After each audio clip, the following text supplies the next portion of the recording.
ఇప్పుడు no cost cough syrup తో 60 రూపాయల విలువ గల ఇన్హేలర్ పూర్తిగా ఉచితం. దెబ్బకి దగ్గు జలుబు మాయం. కేటీఆర్ పై పరోక్షంగా విమర్శలు చేశారు సీఎం రేవంత్.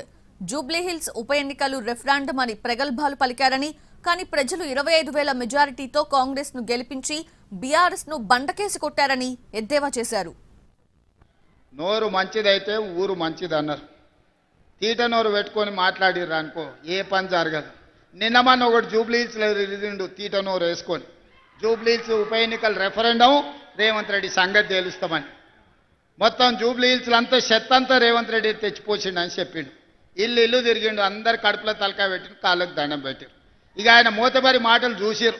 ఈయన తీట అనగాలంటే ఈయన బండకేసి కొట్టాలని గెలిపించుడే కాదు 25,000 మెజారిటీ ఇచ్చి బండకేసి కొట్టి బొంద పెట్టారు జూబ్లీహిల్స్లో. మరి రెఫరెండం అన్నాడు సిగ్గు లేకుంటే ఒక నెలనని ఇంట్లో వండుకోవాలి కదా. మళ్ళీ లేచి మళ్ళీ రోడ్ల మీద తిరుగుతూనే ఉన్నాడు, మళ్ళీ అబద్ధాలు చెప్తూనే ఉన్నాడు.